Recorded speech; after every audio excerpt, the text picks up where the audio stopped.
Bulletin में सबसे पहले आपको बताएं, डिप्टी स्पीकर कासिम सूरी की ज़ेर सदारत कौमी असम्बली इजलास में वक्फा सवालात के दौरान अपोजिशन अरकान ने शोर शराबा किया। अपोजिशन अरकान ने बोलने की इजाज़त न मिलने पर स्पीकर डाइस का घेराव कर लिया। डिप्टी स्पीकर ने कौमी असम्बली का इजलास गैर मुअय्यना मुद्दत के लिए मुलतवी कर दिया। मजीद तफसीलात जानते अपने नुमाइंदा वक़ार सत्ती से। वक़ार, इजलास का अहवाल दीजिएगा।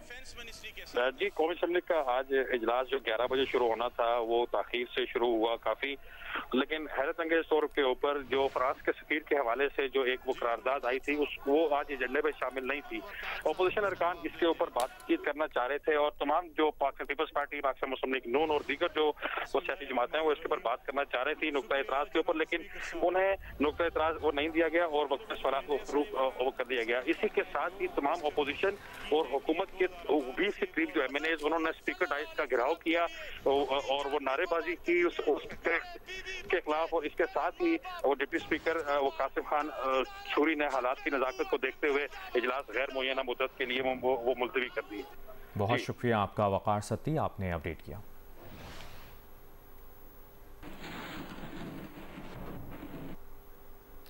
वफाकी वज़ीर इत्तलात फवाद चौधरी ने कहा कि हुकूमत और कालादम तहरीक के दरमियान मुआहदे पर मुकम्मल अमल दरामद हो चुका है। करारदाद पेश हो चुकी है। MPO में गिरफ्तार लोग रिहा कर दिए गए हैं। फवाद चौधरी ने यह भी कहा कि इस ज़िम्न में मुल्क में एहतजाज का सिलसिला खत्म हो चुका। नून लीग या पीपल्स पार्टी अपनी करारदाद लाना चाहें तो ये उनका हक है। हुकूमत का इससे कोई लेना देना नहीं।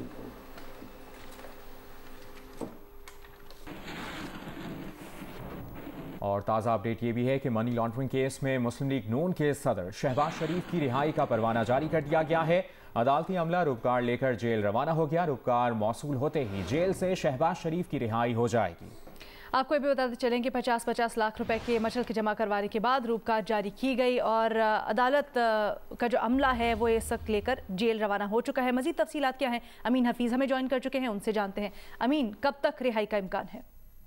जी, कौमी असम्बली में कायदे हिज़्ब इख्तिलाफ और मुस्लिम लीग नून के मरकजी रहनुमा शहबाज शरीफ की रिहाई आज ही कुछ ही देर में सेंट्रल जेल लाहौर कोट लखपत से उनकी रिहाई मुमकिन हो जाएगी। एहतसाब अदालत का जो अमला है वो रोककार लेकर कोट लखपत जेल पहुंच चुका है। उनके साथ दोनों उनके जमानती भी मौजूद हैं। याद रहे कि लाहौर हाई कोर्ट के लार्जर बेंच ने शहबाज शरीफ के खिलाफ जो आमदन से जायद असासों के केस की जमानत दी थी और उस पर अब रोककार जो है वो कोट लखपत जेल पहुंच चुकी है। अब जेल की जरूरी मुसलसल अपडेट्स लेते रहेंगे। शुक्रिया।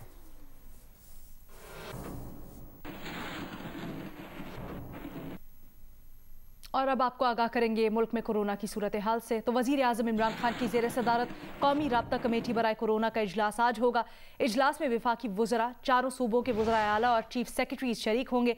मुल्क भर में कोरोना की सूरत हाल का जायजा लिया जाएगा। कोरोना के 10% से ज़ायद शरह वाले शहरों में लॉकडाउन के फैसले का इम्कान है। इन शहरों और इलाकों में कारोबारी सरगर्मियाँ मुअत्तल और दफातर बंद रखे जाने का भी इम्कान है।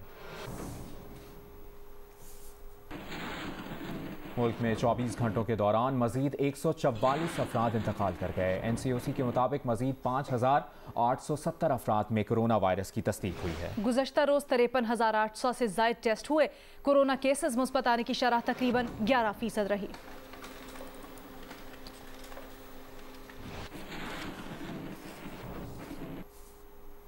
दूसरी जानिब वज़ीर आला सिंध मुराद अली शाह की ज़ेर सदारत कोरोना टास्क फोर्स के इजलास में सूबाई वज़रा डॉक्टर अजरा पेचोहो, सईद गनी, नासिर हुसैन शाह और दीगर शरीक हुए। वज़ीर सेहत ने ब्रीफिंग दी जिसके मुताबिक कराची में कोरोना मुस्बत केसेस की शरह 8.9% तक पहुँच गई है। सिंध में कोरोना के 22 जनवरी 2021 में 431 मरीज इंतकाल कर गए। वज़ीर आला सिंध मुराद अली शाह ने कराची और हैदराबाद में कोरोना के बढ़ते केसेस पर तशवीश का इजहार किया है। खैबर पख्तूनख्वा में मजमूई तौर पर कोरोना के मुस्बत केसेस की शरह 15% है। मर्दान में कोरोना मुस्बत केसेस की शरह सबसे ज़्यादा 51% है। रिपोर्ट के मुताबिक पेशावर में कोरोना के मुस्बत केसेस की शरह 22% है। लोअर दीन में मुस्बत कोरोना केसेस की शरह 45% है। मालाकन में मुस्बत कोरोना केसेस की शरह 24% है। कोहाट में मुस्बत केसेस की शरह 20 और करक में 22% है।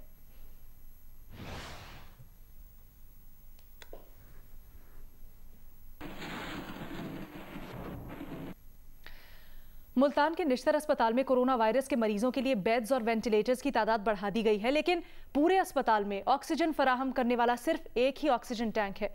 तफसीलात जानते हैं मैमूना सईद से।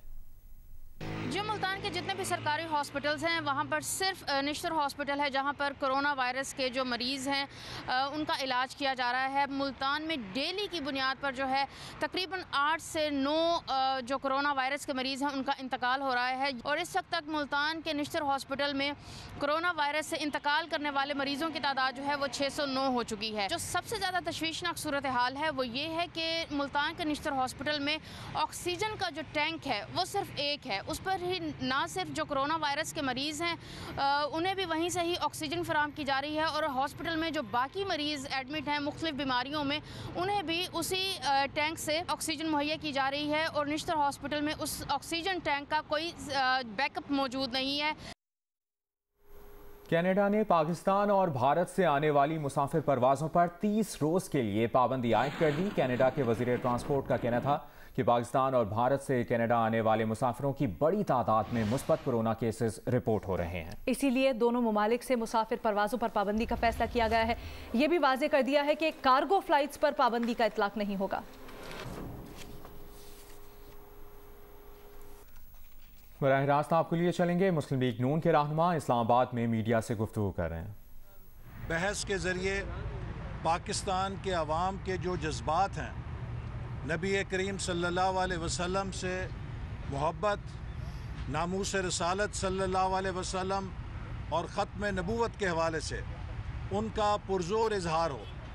लेकिन आज हुकूमत ने और स्पीकर ने न सिर्फ हमें बल्कि अपोजिशन के किसी भी फ़र्द को बोलने की इजाज़त नहीं दी और हुकूमत की गैर संजीदगी का ये आलम था कि जो करारदाद हुकूमत ने पेश की आज उसे कौमी असम्बली की कार्रवाई के एजेंडे से भी हटा दिया गया और इसी हवाले से हम हुकूमत से इस्तफसार करना चाहते थे कि क्यों कर असम्बली की कार्रवाई के एजेंडे से इस अहम तरीन करारदाद को निकाल दिया गया है।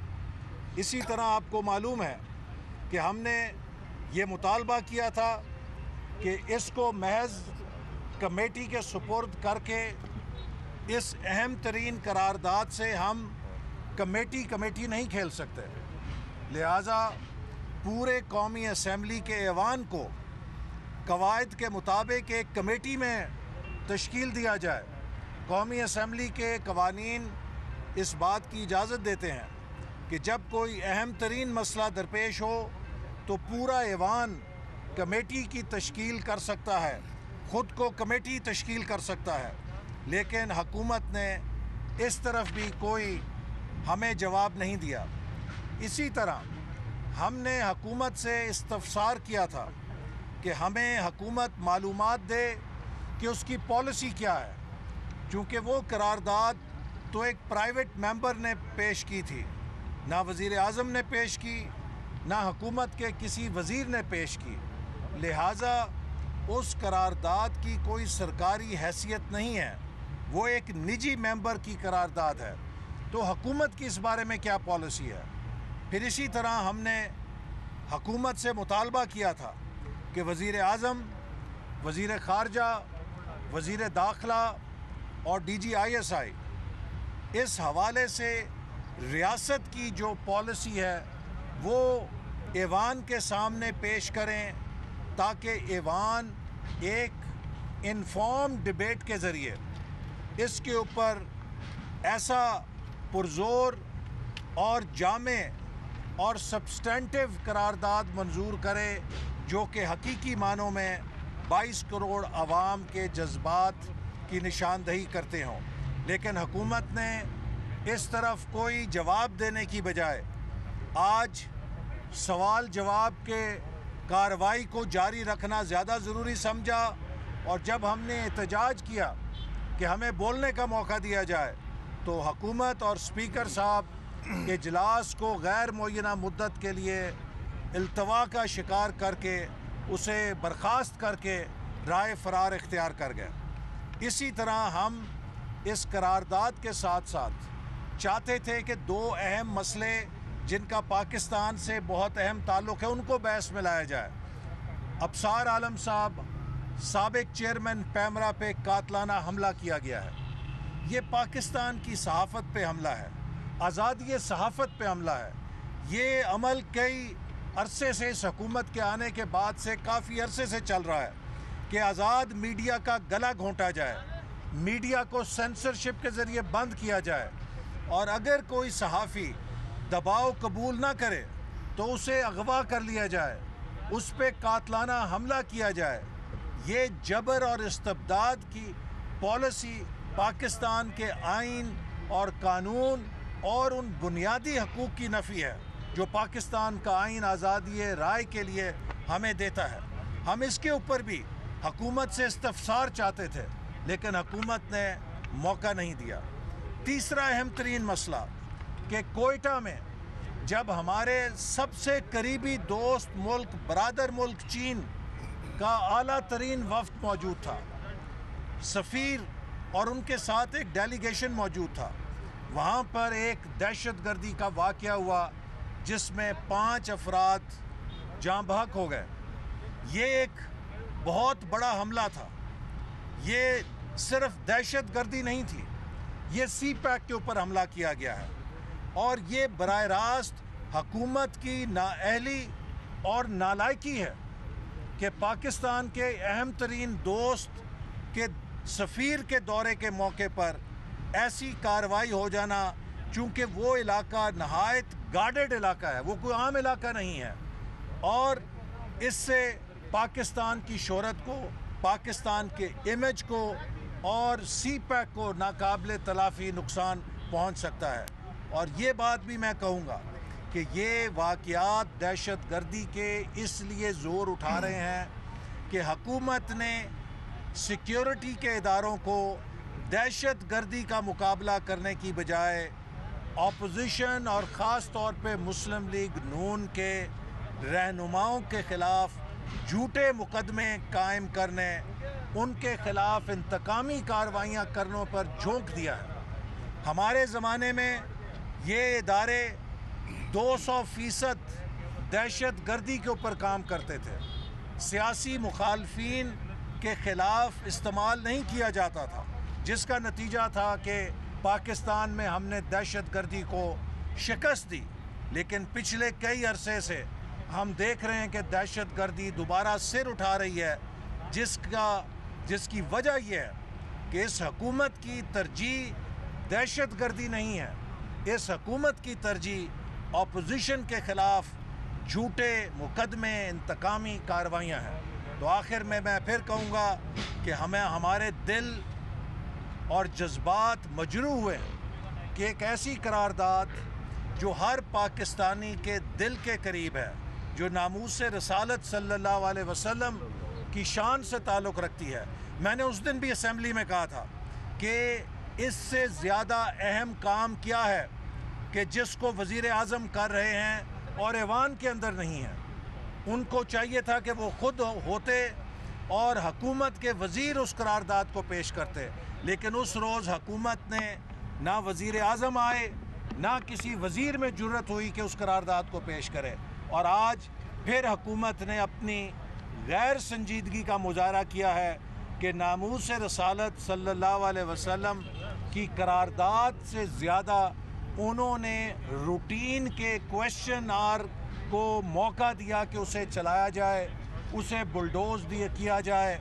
और मैं समझता हूँ कि जब हम नामूस रसालत सल्लल्लाहु अलैहि वसल्लम पर बात करना चाहते थे तो क्वेश्चन आर को ज़बरदस्ती चलाने की कोई गुंजाइश नहीं थी। हुकूमत ने हमारे जज्बात से भी खेला है और कौम के जज्बात से भी खेला है, और इस अमल पे हम मुतालबा करते हैं कि हुकूमत माफ़ी मांगे और बजाय इजलास को बर्खास्त करने के इसको जारी रखे, ताकि इसके ऊपर ऐवान का हर मेंबर अपने जज्बात का इजहार कर सके। बिस्मिल्लाहिर्रहमानिर्रहीम।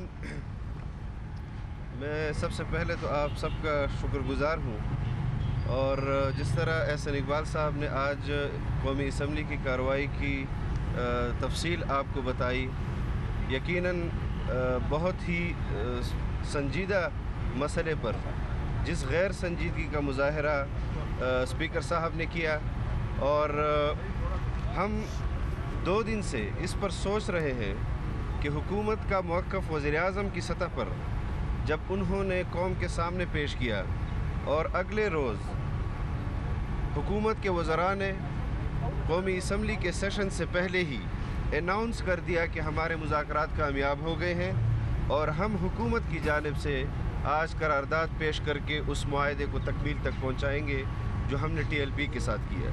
लेकिन कौमी असम्बली के अंदर उन्होंने एक प्राइवेट मेंबर के ज़रिए बिल को करारदाद को पेश किया और TV पर आकर उन्होंने ये बात की कि हुकूमत ने अपना मुआहदा पूरा कर लिया है, जबकि बैनुल-अक़वामी मीडिया के सामने उन्होंने ये मौक़िफ़ रखा कि ये एक प्राइवेट मेंबर की सूरत में हमने करारदाद को पेश किया है, ये हुकूमती पॉलिसी नहीं है। मैं समझता हूँ कि वज़ीर-ए-आज़म साहब को कौमी असम्बली में आकर इस इब्हाम को दूर करना चाहिए कि जो उन्होंने बैनुल-अक़वामी दुनिया और अपनी कौम के सामने पेश किया है कि एक जानिब तो वो कौम से कह रहे हैं कि हमने आपके ख़त्म नबूवत और नामूस रिसालत के मसले को अक़वाम मुत्तहिदा, OIC और बैनुल-अक़वामी दुनिया में जिस तरह लड़ा है उस तरह किसी ने नहीं लड़ा, और दूसरी जानिब बैनुल-अक़वामी दुनिया से कहते हैं कि इस करारदाद से हमारा कोई ताल्लुक़ नहीं। इस अमल को हम किस चीज़ से ताबीर करें कि वो बैनुल-अक़वामी दुनिया को धोखा दे रहे हैं या अपनी कौम को धोखा दे रहे हैं। दूसरी बात यह है कि जिस तरह आजकल मुल्क के अंदर सिक्योरिटी के मसाइल हैं, हम समझते हैं कि कोयटा धमाका ये हम पाकिस्तान पर इसको हमला तस्वुर करते हैं, और दीगर मुल्क के अंदर भी जो सूरत हाल है और जिसकी बुनियाद माशी सूरत हाल बनी है कि ढाका चोरी और कत्ल गारत जिस तरह गली गली में इस वक्त रक्स कर रही है, हम मुतालबा करते हैं कि मुल्क के अंदर फिलफौर अमन के हवाले से इक़दामात उठाई जाए। लोग कत्ल हो रहे हैं, दुकानों में कत्ल हो रहे हैं, बाज़ारों में कत्ल हो रहे हैं और घरों के अंदर उनके डाके हो रहे हैं। कौमी असम्बली में अपोजिशन रहनुमा मीडिया से गुफ्तगू कर रहे हैं। इजलास मुलतवी होने के बाद और नामूस रिसालत से मुतल्लिक करारदाद आज ऐवान में एजेंडे में शामिल न होने पर और उस पर बहस न होने पर एहतजाज रिकॉर्ड करवा रहे हैं। आगे बढ़ते हैं, अहम खबर दें आपको। कराची की इंसदाद दहशतगर्दी अदालत ने 9/0 ऑपरेशन केस का 6 साल बाद फैसला सुना दिया है। प्रोसिक्यूशन MQM कारकुनों पर 52 मुकदमात में इल्जामात साबित करने में नाकाम रहा। MQM कारकुनों को धमाका खेज मवाद के इल्जामात से बरी कर दिया गया। अदालत ने फैसल मोटा, उबैद केटू, नादिर शाह, आमिर सरभटा और दीगर को बरी कर दिया। हाई प्रोफाइल टारगेट किलर्स को धमाका खेज मवाद रखने के इल्जाम से भी बरी कर दिया गया। गैर कानूनी असलहा रखने के जुर्म में फैसल मोटा को 10 साल कैद का हुक्म दिया गया। फरहान शब्बीर को गैर कानूनी असलहा रखने के जुर्म में 8 साल कैद की सजा सुनाई गई।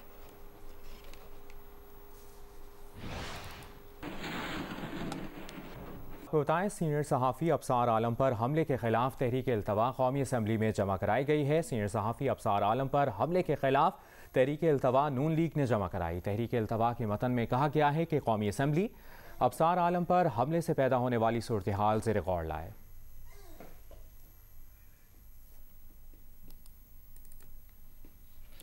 इस्लामाबाद के महकमा सेहत ने NCOC को शहर में सख्त पाबंदियां लगवाने की तजवीज़ दी है। आपको अपडेट कर रहे हैं, मजीद जानते हैं नुमाइंदा जियो न्यूज़ आमना आमिर से। जी आमना, अपडेट कीजिएगा। जी बिल्कुल, इस्लामाबाद में जो स्मार्ट लॉकडाउन और दीगर इक़दामात के बावजूद कोरोना केसेस में रवां हफ्ते भी काफ़ी उसकी मुस्बत शरह रही है, जो कि पहले 3 दिन 12% और फिर आज भी जो रिकॉर्ड की गई है वो 10.25% है। महकमा सेहत इस्लामाबाद ने तजवीज़ दी है कि इस्लामाबाद में स्मार्ट लॉकडाउन के बजाय सख्त पाबंदियाँ लगाई जाए ताकि कोरोना केसेस पे काबू पाया जा सके। ताहम इस हवाले से कोई भी फैसला वज़ीर-ए-आज़म की ज़ेर सदारत NCC के इजलास में मुतवक्को है। जी बहुत शुक्रिया आमना आमिर।